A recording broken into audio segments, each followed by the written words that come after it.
If you like furniture flips or you just really like a good before and after makeover, then you're really going to enjoy this video. I have so many projects that I needed to get done, and I want you to come and get them done with me today. I have had a spell of bad luck lately, and I needed to do some projects so that I could flip them and sell them to help pay off some debts and to pay off some unexpected costs for things that just came up and I couldn't do anything about. And so I will also talk about how I do that in this video with these projects.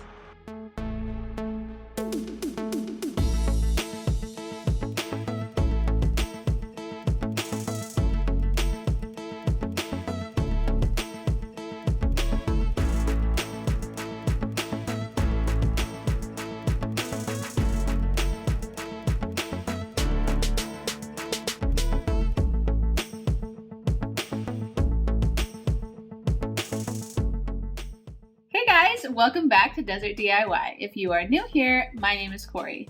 Today I'm going to get a ton of stuff done. I have a bunch of projects that I need to get done that I haven't been getting done because of my terrible morning sickness, but I'm officially 4 months pregnant now and feeling a little bit better every day. And for those of you asking for an update, here is how much I have grown. I know my belly is looking way bigger than 4 months pregnant to some of you, but this is my 4th child and I am showing super fast. I actually thought at first that I was having twins, but it turns out that I'm not. There's just one baby in there, and I am going to be giving you guys a glimpse at an ultrasound that we went to. I paid to go and find out the gender early. Usually you don't find out until 20 weeks here in the United States when you do the whole body anatomy scan, and I wanted to find out sooner. Also, due to the pandemic, my husband has had to stay home with the kids instead of coming with me to the appointments since they don't allow kids in the rooms anymore. So he had not seen any of the ultrasounds or been with me to any of the appointments so far. So I thought that'd be a fun surprise to take him with me. And I also took my mom and my aunt as well to go with me to find out the gender at a 3D ultrasound place. It was really awesome. Went by so fast, but I have video footage that I can share with you guys, and I will share the gender as well. So stay tuned to the end of the video when I show that after all of my projects that I'm working on today. My first project, I'm going to be repurposing this old cabinet. This cabinet has seen way better days. It had quite a bit of broken pieces on it. It was outdated and also not very functional for its original purpose. So I decided to go ahead and give it a whole new purpose.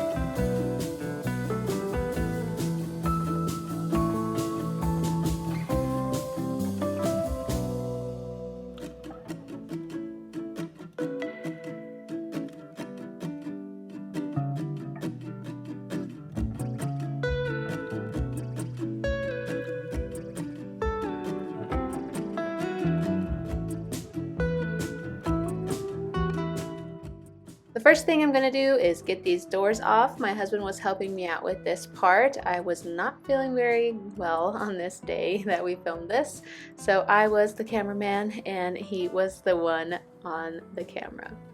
Make sure you keep all these little screws like this. You'll need them.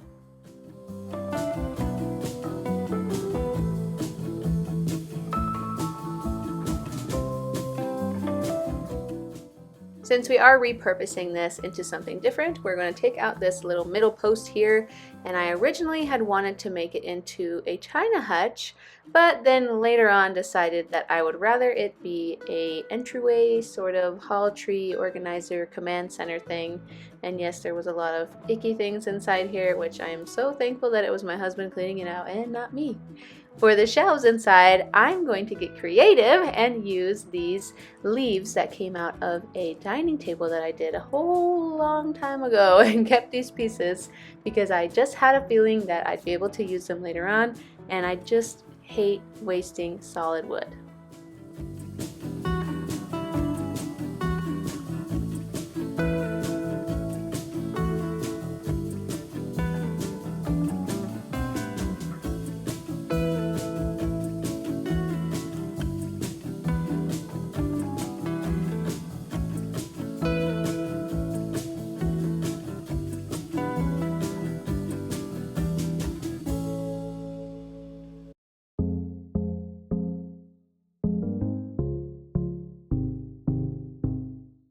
Something that I wanted to do to make this piece stronger, sturdier, and just safer in general to be in a home with children was attach the top to the bottom very securely so that it would never fall forward if anybody tried to climb on the shelves or pull on it or whatever it is that kids think are good ideas at the time.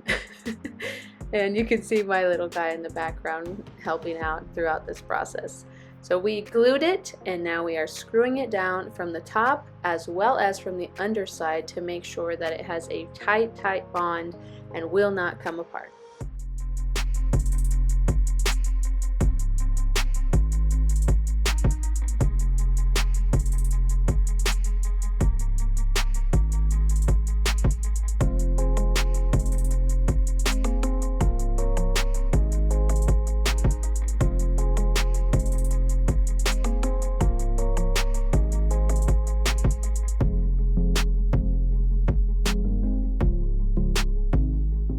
The time has come to really change the look of this piece by covering up all the original pieces that were in here that show what it used to be.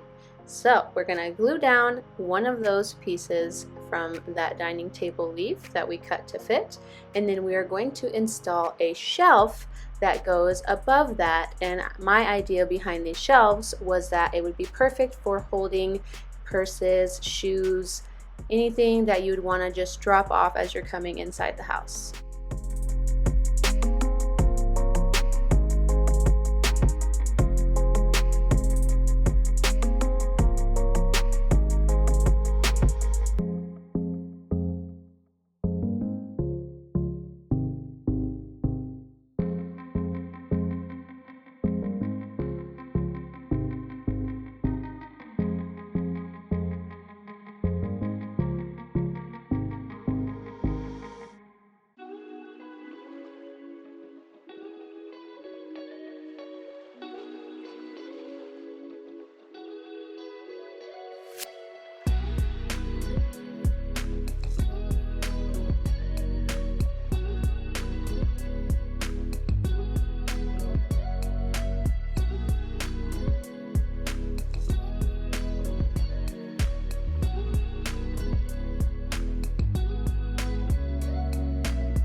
Since we don't have a table saw, what we do is we usually create a sort of jig to use our regular skill saw on to make a perfectly straight cut. So that is what we are doing here, is creating a little guide that's going to guide our skill saw straight all the way through the cut.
On the back, there were staples holding in that little piece that was on the top, so we are going to get those out. My husband's just going to hammer them nicely from this side, and then we go around to the back and he pulls them out from the back side.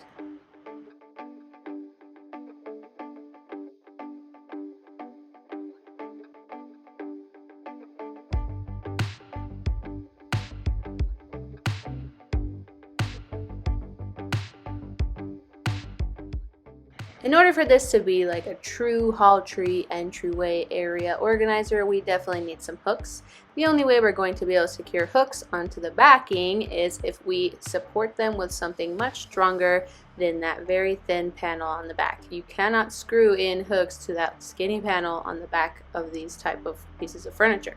So we're gluing and stapling and nailing in this back piece that we will eventually use to screw the hooks onto.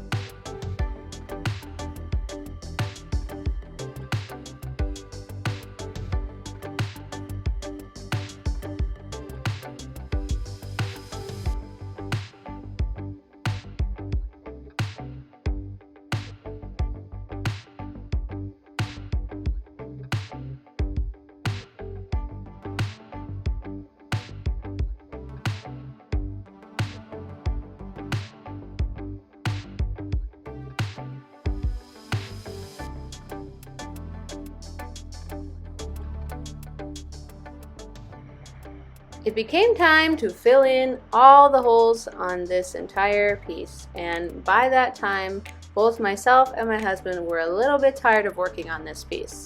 Have you ever been working on a piece and while you're working on it you just start losing motivation, you start losing all your inspiration, and you just want to give up for the day and move on to something else?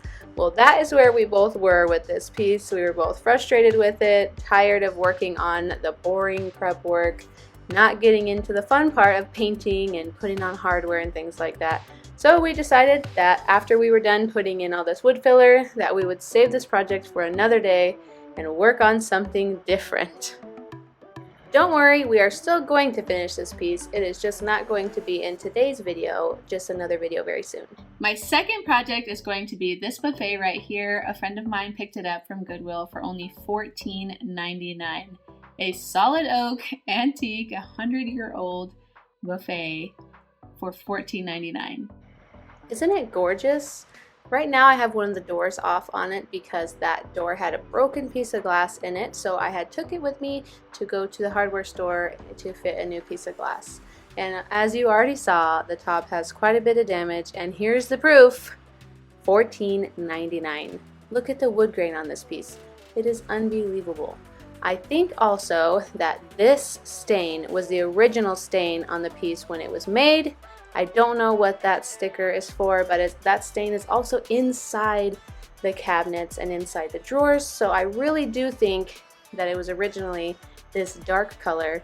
Then you can see a hint of green, so I think somebody had painted it green after that, which is funny because green is back in style again.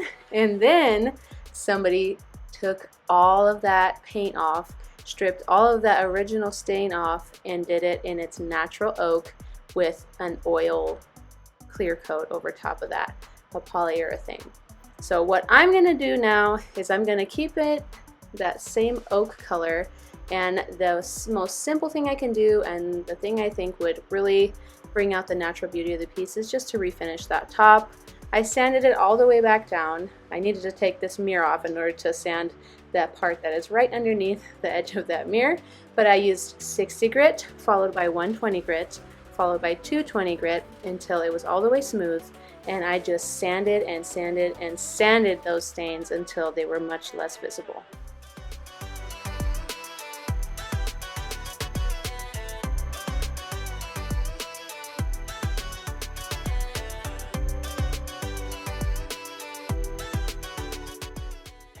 The original polyurethane that is on here has aged and darkened over time, so I can't just put polyurethane over the top. It would have been much too light. So my husband is putting on some Restore finish in the stain color called Golden Oak. That is actually what the wood stain color is called for that color of oak, that very orange tone oak color, especially when you're using it on oak. If you use it on pine, it's a totally different color. But on oak, this is the color that you get, which is so close to that other tone that is on the rest of the piece. And then we go over it with some shellac in a spray can, Since shellac is not water-based, you can't really wash it out of a brush very easily, so we like to spray it out of the can. Makes for an easy cleanup. Now it is time to fix that broken glass in the door panel. All I'm doing is very carefully removing the little moldings that are holding the glass in right now, and then removing the glass, and I put down some glue. The glue I used was E6000. It is clear, it is a little bit flexible, and it is perfect for using it on different mediums. In this case, it is wood being glued to glass. So that is why I chose that type of glue for this project. And then I slide the new piece of glass in and re-put in those same pieces of molding to make sure that they're nice and tight and that the new piece of glass is not going to move.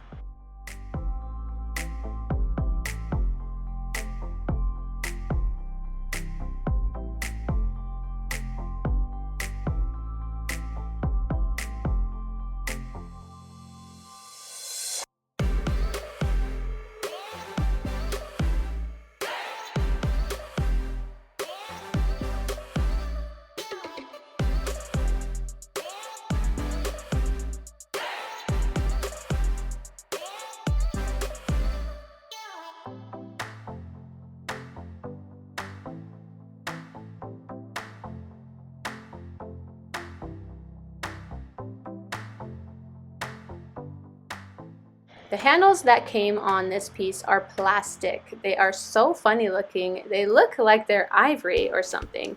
And I didn't even realize just how disgustingly dirty that they were. So I'm going to use some Sal Suds, which is a more natural cleaner. And you know me, I'm trying to do a lot more natural stuff now as much as I can, although I am trying to use up all the rest of my spray paints for now. But I'm going to soak these in here because the size between the screws is a size that I don't have any replacement handles for, so I didn't want to have to go all the way out into town and buy new handles, and I decided to just clean these up and paint them and put them back on the piece. And since I had intended to paint them gold with like this really neat brushed gold spray paint that I have, they would start to look metal instead of plastic. At least that was the idea, but you'll see what happens instead.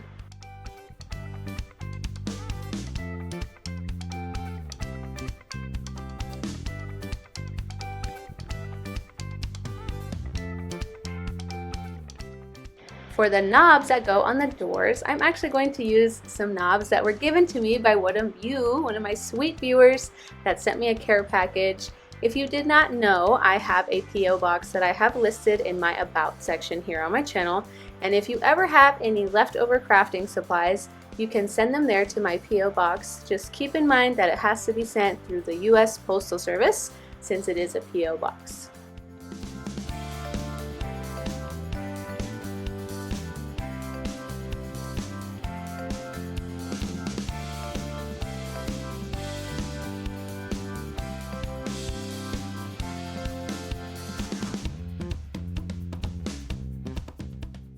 After a long day of lots of sanding and painting and polyurethaning and fixing glass, it was time to put that glass door back on, and we first used the nearest screwdriver that we could find. It turned out it was too fat, but I feel like we all do this. You just grab what's closest and try and make it work until it's frustrating enough for you to go get the right tool, which is what we did. So we end up grabbing the right size screwdriver here. My husband reattaches the door while I remain the cameraman. And then we put the knobs back on.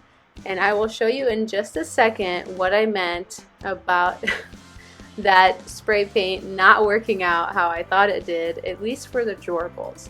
The handles, like the knobs, looked wonderful, absolutely beautiful. But the drawer pulls, the paint did not stick. I don't really know why. I feel like this plastic is a very old plastic. It's also very flexible plastic, so maybe that is why the paint started cracking. I don't know. Either way, it's not going to work out, so I decided to go with these instead.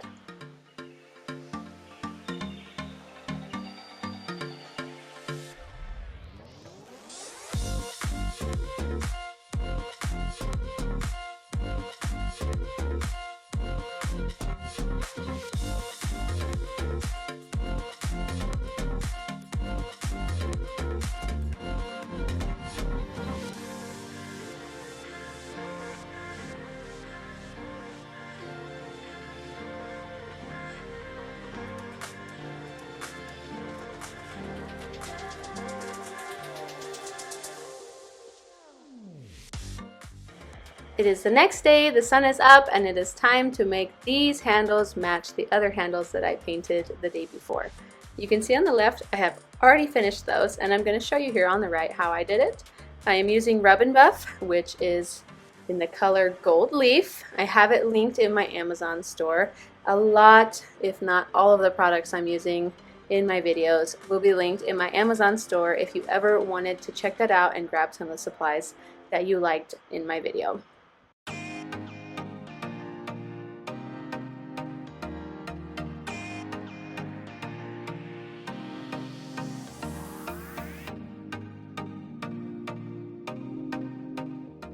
This wood grain is just phenomenal.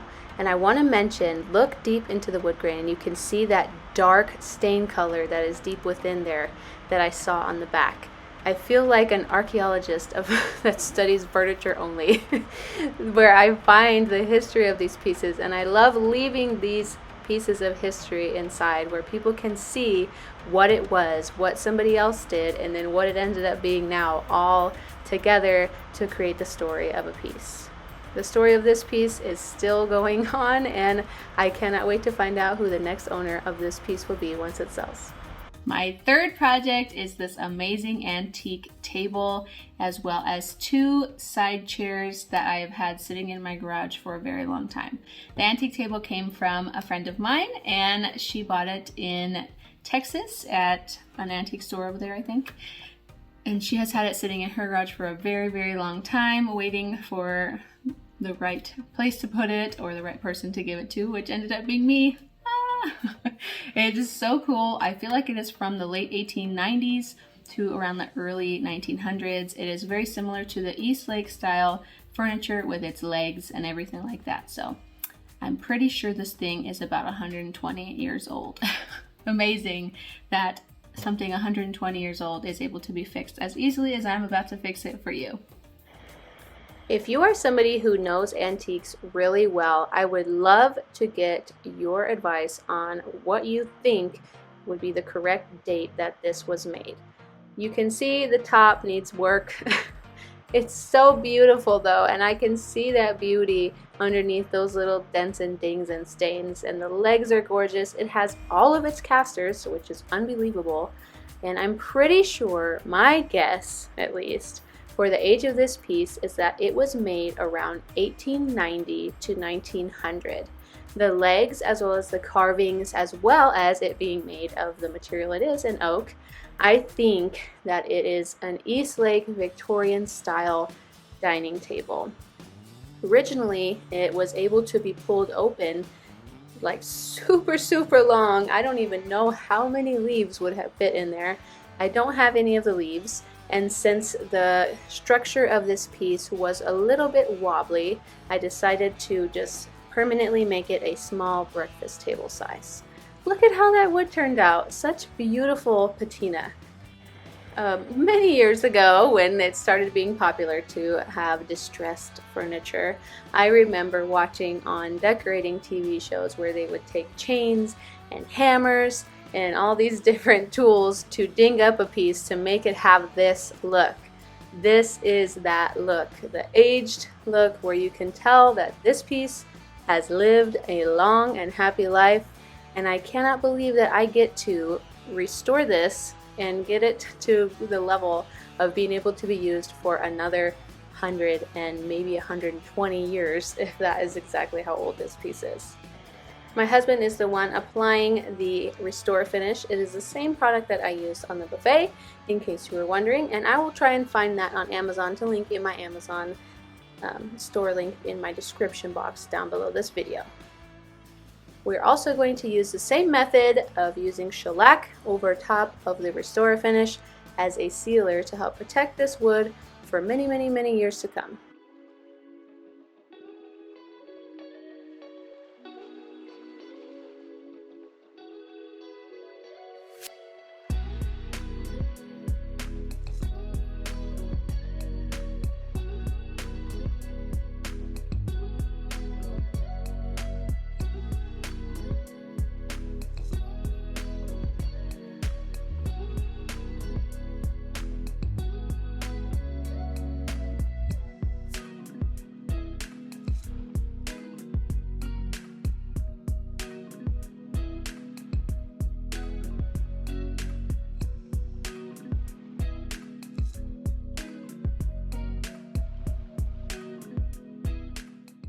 Earlier I mentioned how this table can pull out to hold many leaves.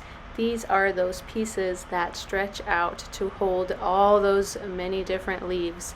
It sure would be interesting to see what that would look like with all the leaves put in and count them. It's just, I really want to know. Like I said, I'm like an archaeologist of antique furniture. I don't know why it is so interesting to me, but it is. And my husband is just tightening everything up and fixing up the structure of the piece to make sure that it is nice and strong for the next person who uses it. It was a pretty tough job, so we had to call in the big guns on this one. My son loves to use tools, and anytime that we are working on anything in the house, whether it's furniture projects, fixing something in the house, building a piece of furniture, whatever it is, if he sees tools, he is in on it. Now it is time to show you the chairs that I picked to go with this table. I want to know in the comment section right now, comment down below if you think this fabric is from the 1950s or the 1960s. I think 50s, but I want to know what you think. These chairs I got a really long time ago, and I don't even remember where I got them from. I've done these chairs. I had like a set of 4, I think, and I've redone 2 of them, and these were the last 2.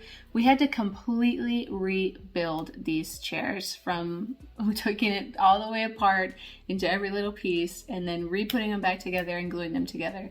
I won't show you all of that footage today just because I have a lot of projects to get to in this video and I don't want it to become way too long, but just so you know, the background on these chairs is that we literally had to re-glue them all back together and clamp them and do all this special modifications just to get them to be strong again.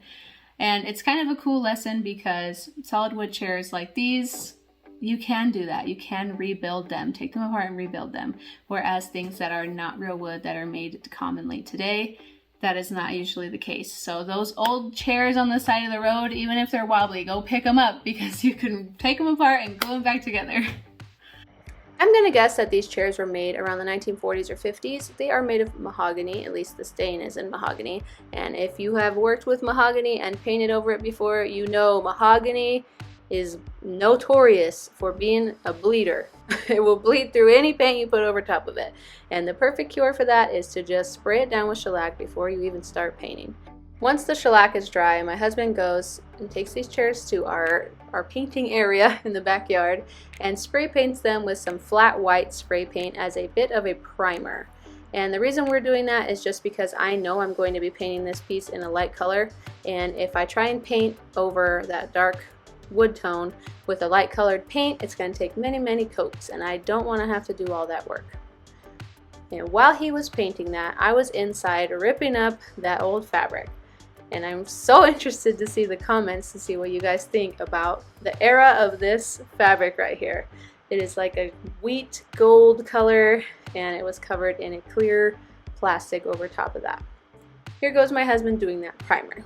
Now, in the beginning of the video, I had mentioned how we had just had a string of bad luck where it was like one of those months where all the expensive things happen at the same time or near the same time. So we had an issue with our car where the suspension system needs repair, which I'm going to be saving up to do, and then our water heater started going out, and then my vacuum, which I just bought this year, which was not a cheap vacuum, decided to completely stop working, which was really frustrating. So that's another big purchase that I had to make.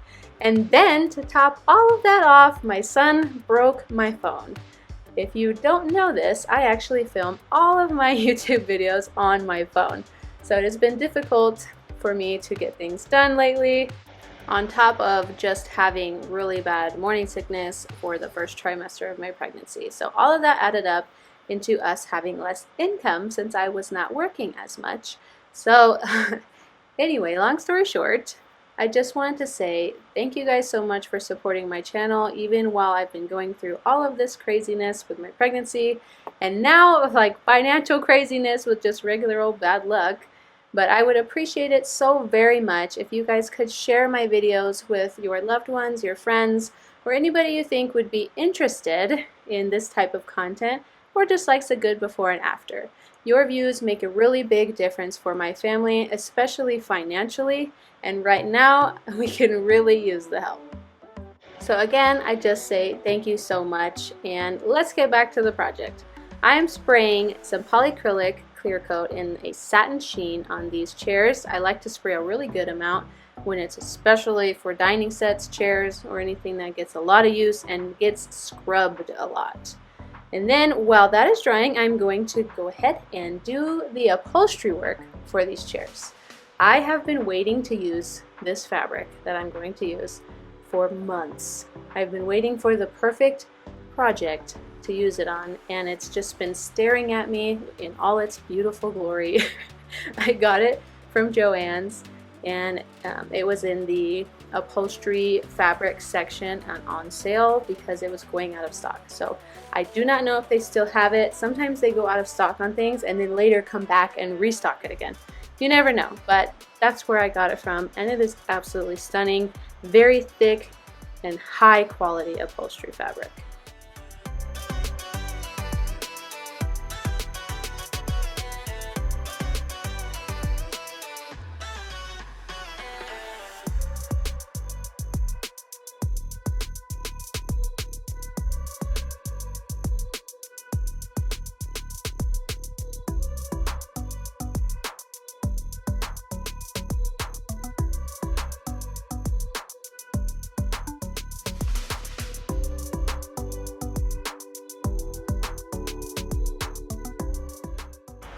Here it is, all finished. I really wanted to keep this set, and I kept having to tell myself, I even was telling my mom this because I wanted to keep it that bad, but I just kept telling myself, right now you need money more than you need this dining set. So it is going to be going up for sale in my area.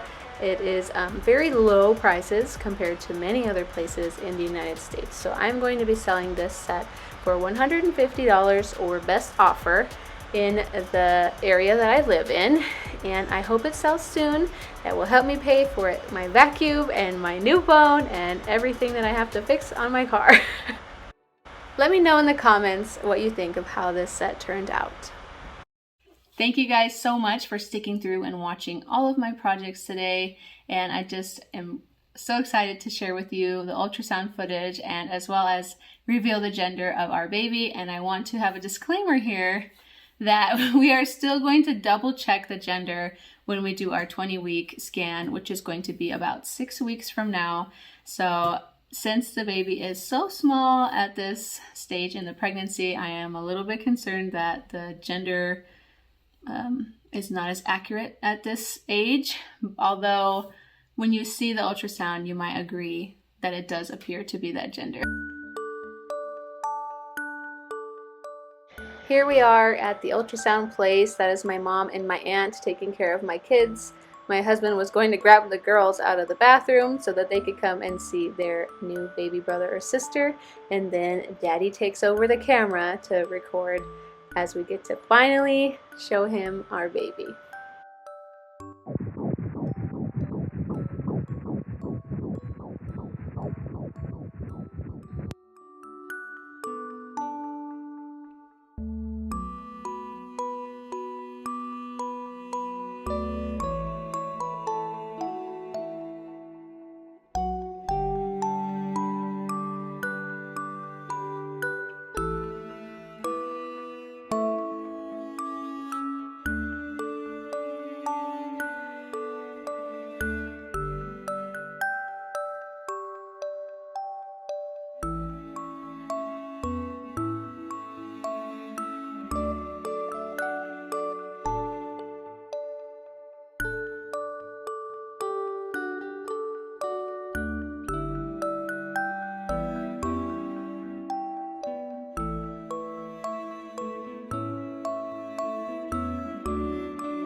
Surprise! It is a baby girl, and I knew the whole time that it was going to be a girl. Everybody was saying it's going to be a boy, it's going to be a boy, but I knew that this was going to be a girl. Although, remember, we are going to double check at the 20-week ultrasound to make sure that she is still a she and that it wasn't just mix up because of the very small size of my baby at the time of the ultrasound. But if she is a girl, her name will be Aurora, and her middle name will be named after my grandmother, which is Geraldine. Although my grandmother, everybody keeps telling me she's probably angry in heaven that I'm using her name because she hated her name growing up, but I think it's beautiful. And I think that it's a wonderful way to help my daughter to be connected with her great-grandmother, since she is never going to get to meet her in person. Thank you so much for watching. If you liked what you saw today, don't forget to hit subscribe. And if you want to see more projects like this, click the link up here to watch this video. I'll see you next time. Bye!